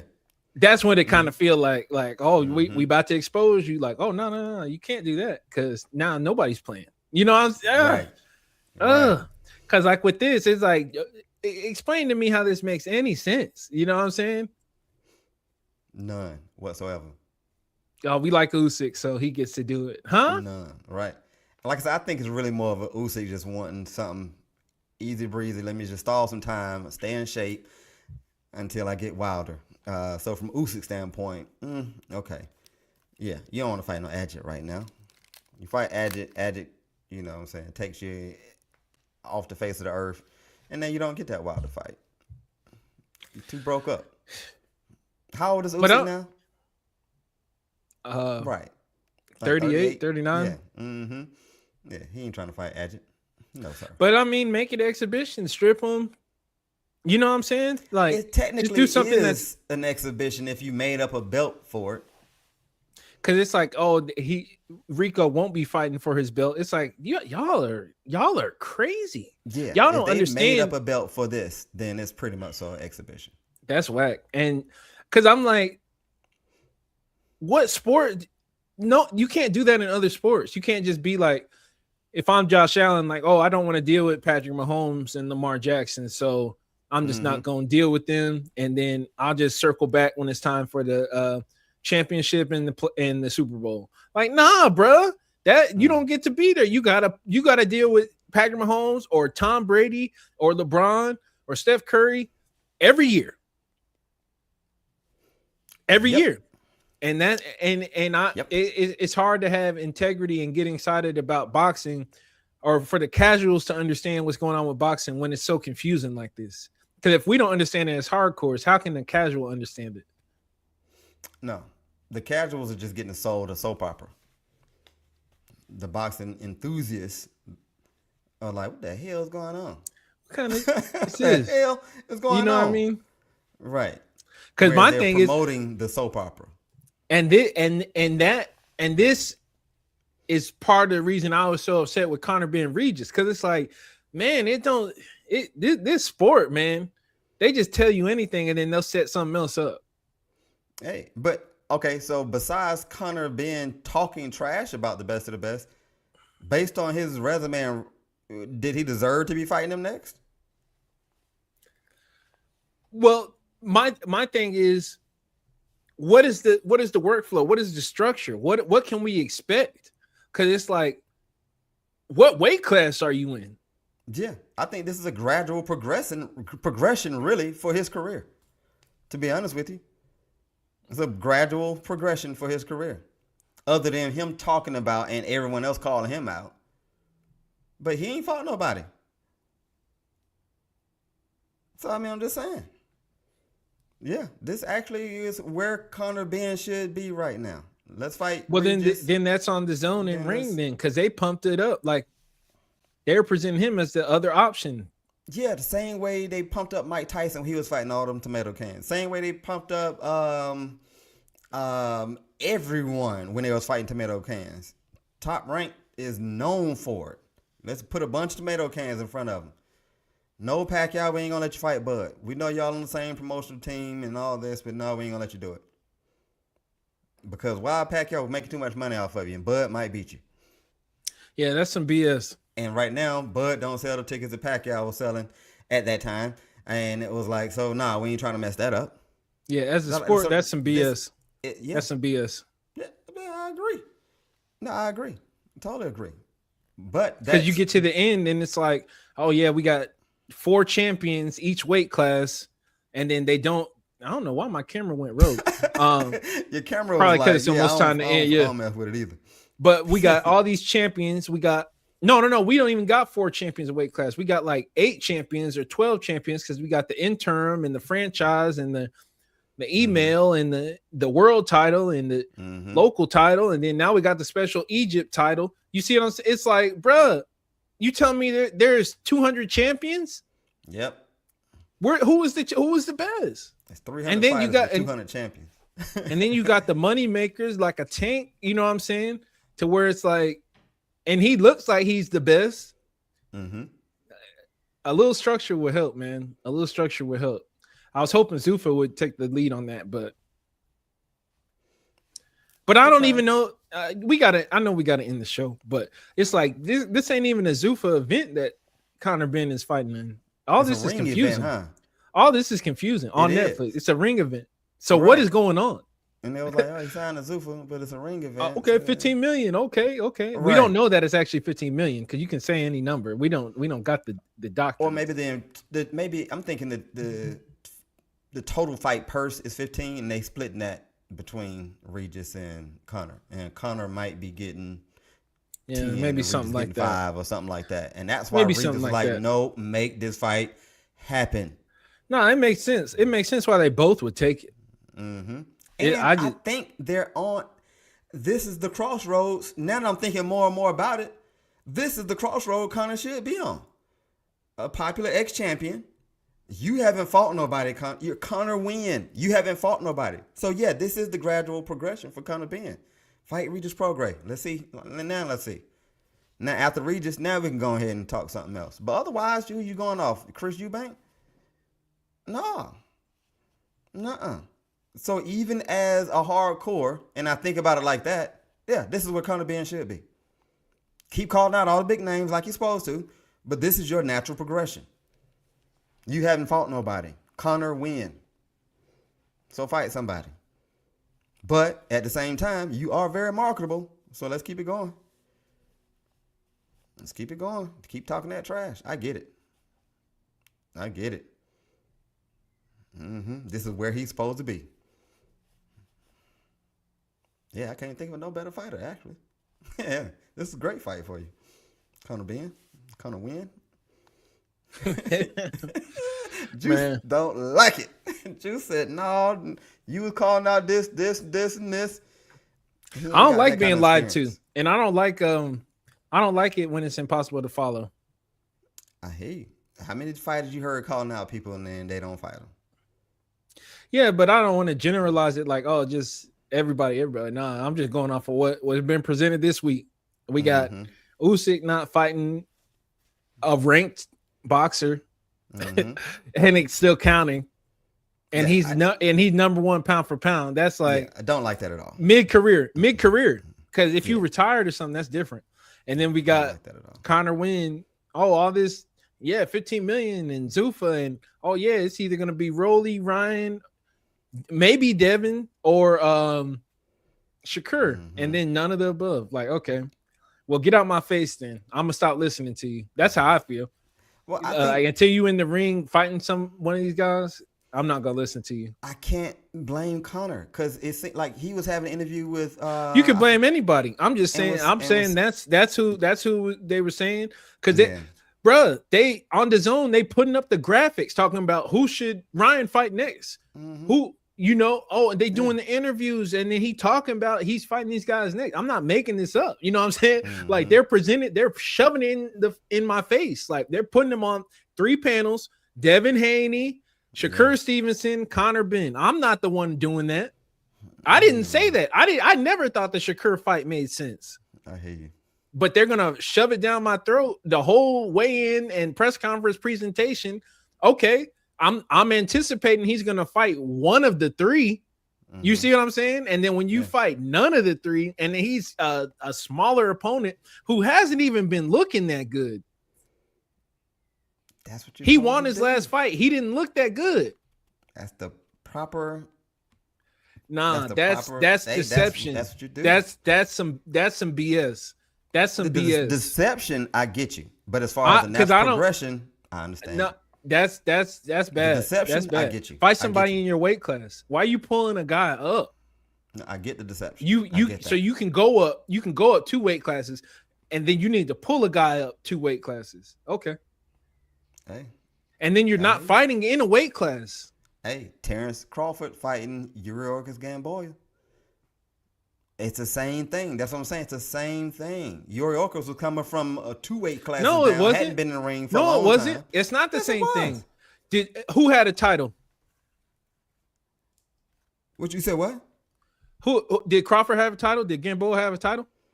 No, I'm talking about as far as career progression. Like they wouldn't give him the big. They gave him an older guy who was a champion who had been out the ring for a while. Did somebody have a belt? I think they were up for a belt. That may have been a. So it was a title fight. Yeah, it was a title fight, and it was in a weight class. Yes. Conor Benn versus Regis is not in the weight class and it's not for a title. Nobody has a belt. It's not the same thing. But I'm saying though, they brought an older champion up from a different weight for class. a title fight in a weight class. This fight isn't in a weight class. So it makes it, yeah. So you would rather this be a title fight with Regis Prograis. That's the only difference. Get in the weight class. That's the only difference. Get in the weight class. Regis, Gamboa wasn't in the weight class. That's what I'm saying. They pulled him up.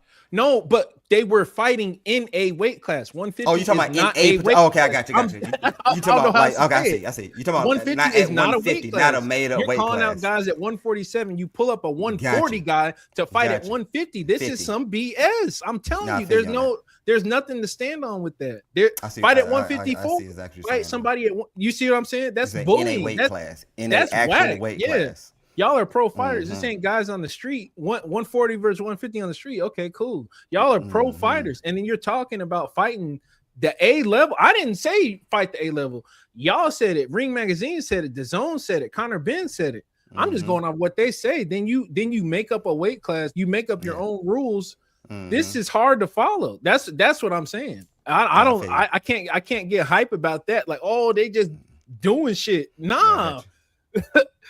You know what I'm saying? They just do it. You're not even set up to be in the rankings. So now they're just gonna throw you in the rankings when you haven't fought at the weight class. They're gonna just do that next. You see what I'm saying? I feel you. That's garbage. Yeah. And then actual just weight class. I feel you. And then just boot everybody who's in the rankings out just because we'll just throw Conor Benn at 5. He didn't fight there. He ain't fought there in like 4 years. Right. Yeah. I agree. I have no quarrels with that statement. None whatsoever. Especially, I remember, a lot of people don't remember his fight with Peter Dobson. I remember he was supposed to knock him out. That went the distance. And it was at Vegas at the main event was like 5 o'clock. It was weird. But that's why I'm like, okay, this whole campaign, I want to see you earn some respect. And then it's like, oh, you do this? Oh, get out my face. Get out my face. Get out my face instead of being front and center. You jumping in the ring, they call you in the ring and making all these graphics and bruh, y'all just lying. Yeah, I think they also trying to make sure he don't get Roy Jones. Like when Roy came back down from heavyweight, fought, and then all of a sudden it was an issue. So I think they try and do that too. Like fight Stanionis. If he came out and fought Stanionis, it'd be like, hey, that's a real fight. You know what I'm saying? Yeah. Or Brian Norman. Come down, fight Brian Norman. You know what I'm saying? I would get that would because it's like are you 147 or no? Because if you're 154, go ahead, jump in the 154 mix. Then fight a Lubin or something. So it would have been like a Lubin at 154, or if Regis was at 147. Exactly. Yeah, That's exactly my point. That's exactly my point. I get you. I get you. Yeah, it's a semantic thing, but it matters in combat sports because then it's like, oh, I need a guy who's smaller and weaker. That's all I hear. Yeah, because they're trying to guarantee a victory, and they want to guarantee a knockout.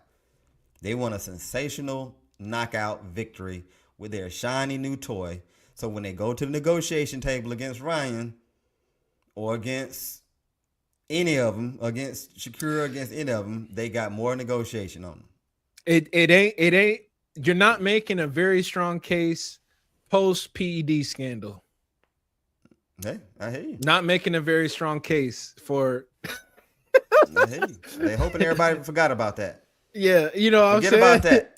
Y'all remember them exciting Eubank fights? Remember that? I'm waiting on the knockout post egg scandal. I ain't.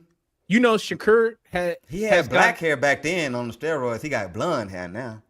So yeah, forget about Rolly call him Slim Shady. Slim Shady, I like it. But you know, Shakur has had 2 more knockouts since Conor Benn has had his last knockout. Really? Interesting facts. Josh Padley and Yoshino. Conor Benn's last knockout was in 2022. Wow. Yoshino wasn't that Shakur's first fight at 135? 2023. That was his first fight at 135, I think. Correct. He was just coming up, yeah. Correct. And now, was he a world beater? No. Was he a world beater? No.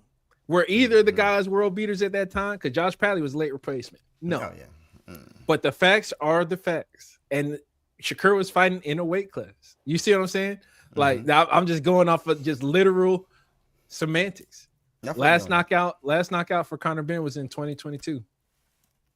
That's So I'm waiting. I'm just waiting. Like, I see the Destroyer and the PD rage Conor Benn, and then I ain't seeing nothing like that since. Like, he fought Eubank, he did good against Eubank. You know what I mean? He did good. That first fight, that rage was there. He did good against Eubank. Rage was there in that first fight. But I ain't seen the fight, he knockout was guy. like, I need to calm down the rage and just outboxing. I ain't seen the knockout guy. No. Well, he hasn't fought in any of his weight classes in how long? 2 years.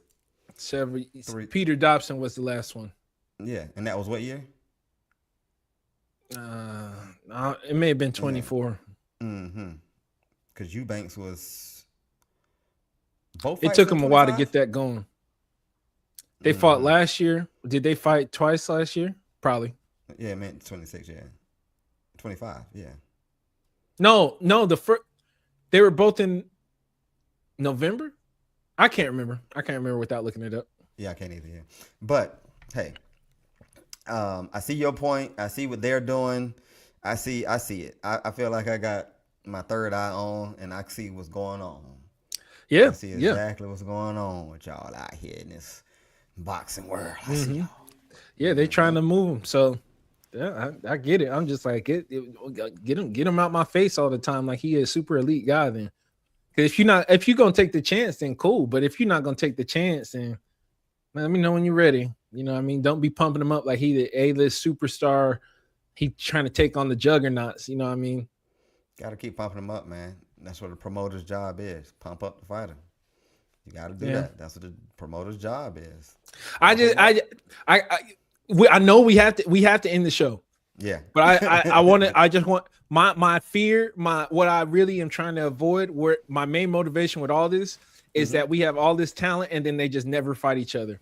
Agreed. And that's where I'm like, that's where the pet peeve come in. Because I'm like, I remember, what was it, 23, when Ryan fought Tank, Caleb Plant fought David Benavidez, Inoue fought Fulton, Crawford fought Spence. Like, it was just, the whole year was fire. You know what I mean? And I feel like that sort of just disappearing. I don't know what's happening.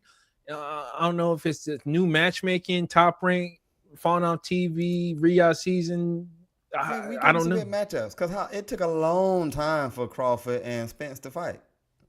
It took a long time. Yeah, it just happened to hit at when some of the other fights was going down too.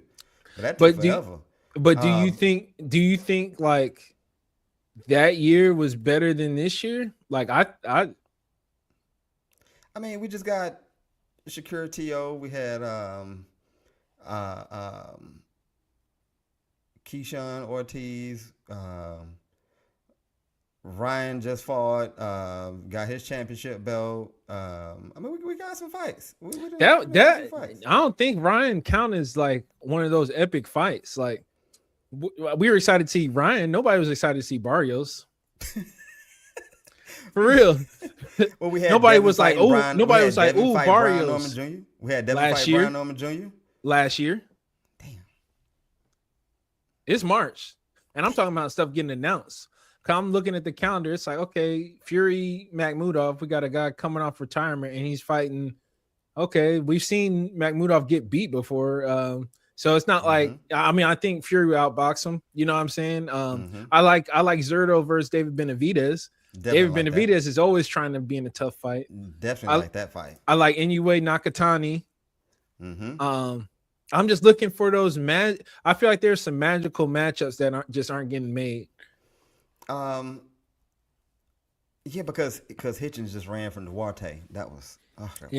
And we need that. We needed that for Hitchens to cross over into the mix that Haney, Shakur, Tank, and them were in. We need after him. Ducking Keyshawn. He was supposed to be fighting Keyshawn first. He could have fought Keyshawn in New York. Right. Duck that. I like Keyshawn's energy right now because he like, okay, Debo hiding, Pitbull, Cruz, where you at? Exactly. Like, I really like Keyshawn's energy. I think Shushu is going to end up fighting a big fight next. Anyway, or Espinoza. Oh no, Figueroa. That's cool. That's cool. Right. I miss that feeling that year had, man. Because that's when I was come back. I hope Tank. We need Tank. Yeah, Calvin Ford was like, Tank. "Hey, y'all gonna like this matchup. It's gonna be Pitbull Cruz. Y'all gonna like this matchup." Cause we missing them big knockouts too. Like in the big events, we missing the big knockouts too. Well, see, also understand when people start fighting bigger competition, the knockouts get fewer and fewer. Right. Get fewer and fewer. So, but I'll take a great fight. Hey, like Canelo stopped knocking out people all the time because the competition got tough. When's his last knockout? 4-7 years. Right. Yeah, been a minute. Ooh. Been a minute. Plant. Caleb Plant. Yeah, but see, that's crazy. That was back when Ronald Reagan was president. Yeah, right. You know what I'm saying? So that was a long time ago. Mm-hmm. But yeah, as the competition goes up, knockouts start to dwindle down. Like it took Keyshawn all 12 rounds, every minute, every second of that fight to get Jermaine Ortiz out of there. Yep. Because he's on a world-class level with his feet and all of that. All right, just take a little more time. Mm-hmm. Yeah. And so if everyone's going to be fighting everyone at that top competition, it's going to be some decisions, some 12-round decisions.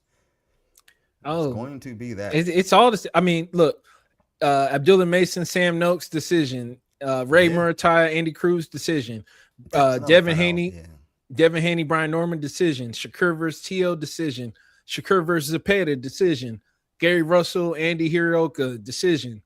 Ooh, that was a great fight. That was a great fight. Frank versus Wu, draw.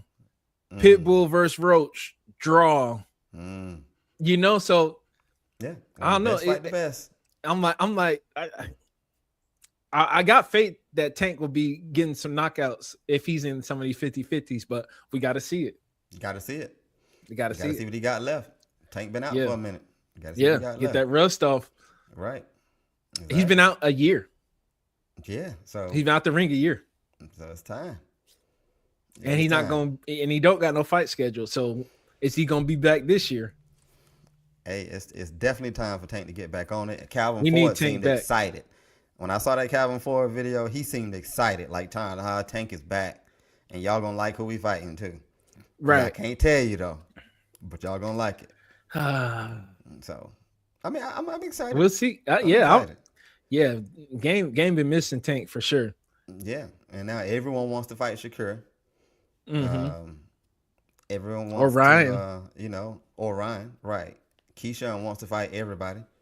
So I'm excited. I'm excited, man. Devin has been fighting everyone. Yeah, a little timid about Ryan, it seems like. And Keyshawn, he do it. Huh? We ain't heard nothing about Keyshawn since that fight's been available. Keyshawn? Yeah, because remember Bill Haney No. Yeah, exactly. No, they completely.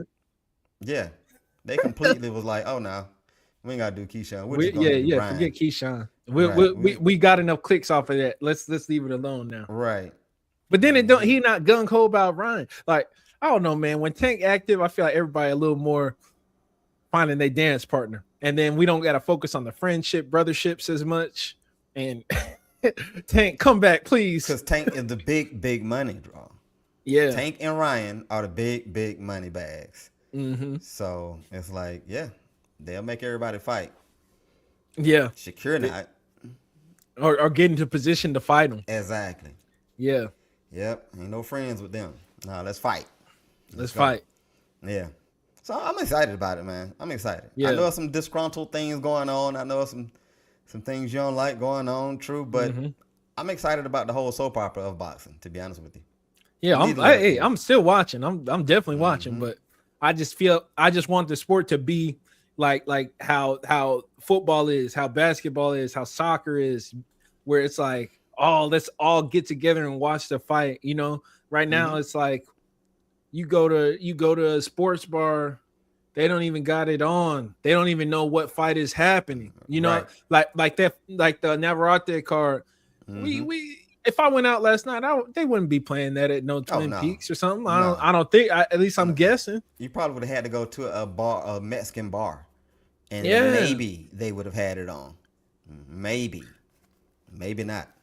And that's what I'm saying. Like when the matchups are right, they be making club flyers for it. Like, yo, we gonna have it on. Right. You know, get there early. Ladies free by 12. Like that. Those are the kind of matchups I really would like. You know, even like Crawford Canelo. That was dope. You know, for marketable and getting casuals involved. You know, so I just love the sport, man. I love the sport, and I don't want all this talent to go to waste. I don't want it to be like, okay, now this guy's retiring. Now this guy is permanently hurt. You know what I mean? And now he can't fight, or now everybody just not avoiding, but missing each other in the weight classes. Now Kid Austin moves up. Now Frank Martin moves up, and then now Hitchens got to move up. Now Haney moved up, and Norman moved up, and Stanionis moved up, and everybody just missed. Boots now. Boots at 160, 168. Now the Virgil fight never happens. Like they got to get that fight done, bro. Got to. Get that fight done. Yeah, those are the kind of fights we're missing right now. Yeah. That fight needs to get done. Boots Virgil has to get done, and I like the fact that the zone put a lot of pressure on Ortiz camp to get it done too. Like, hey, we're gonna start showing your fights then if you ain't gonna fight Boots. I'm talking about you want to fight on the zone, and if you ain't gonna fight Boots. Yeah, because they were supposed to have the April 18th date. So it's like, hey, bro, get that fight done. Because I don't want to see no more Boots, Lima, Ortiz, Lubin. Nah. Because like how Ortiz was like, hey, De La Hoya, we're going to sue you then. We need the Boots fight next. Yeah. Yeah, make the fight. What are we waiting on? Like, if you look at the boxing schedule right now, it's like, it's cool. It don't got that, I can't wait for April kind of matchups though. Right. Like this month, Thurman Fundora. That's like the biggest one this month. And that's been rescheduled. You know what I mean? Right. I'm looking forward to it though. Yeah. Looking forward to it. But it's not making you lose your mind, right? No, it's not making me lose my mind. So I am glad that I did get the ultimate pass on the zone. Right, same.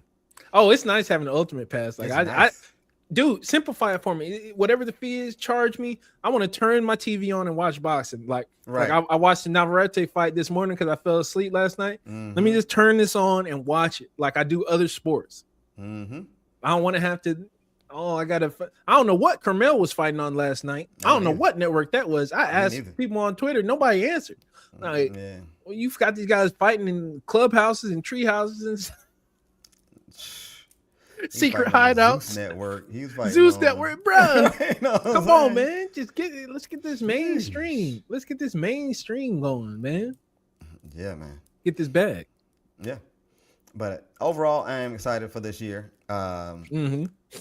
And I'm excited for Fight Party KO and everybody out here in Fight Party KO. Same. I'm excited. I ain't gonna even front. And you called out some good points today. I will say that.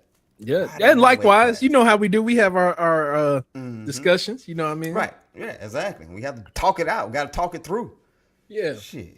I love that's that, what we do, man. We here to give y'all some boxing talk. Not enough boxing talk going on, so that's our platform right there. We gonna have the discussions for you. We gonna touch on it. I know they ain't gonna touch on ESPN or FS1, but we gonna touch on it. We gonna touch on it on the stuff because we ain't getting no big checks from Ring Magazine right yet. Yet. We ain't saying so we ain't not yet. Yet. You know what I'm saying? Even though, you know, we dig into the depths of everything and all that, and other people don't. I'm not gonna say even though. What I'll say is we're non-biased because we're not getting paid from any other entity that's encouraging us to talk good about them. Right. So we're only speaking from our hearts. What we want to see, what we understand, what we see going on, that's what we talking from. So, good non-biased conversation over here. And we like to have a good time, too, at the same time. Absolutely. Yeah. So, sheesh. Hey, damn, it's an hour and 44 minutes. That's because we be doing it, man. We be on it. Why? Hey, love it. Good show. Very good show.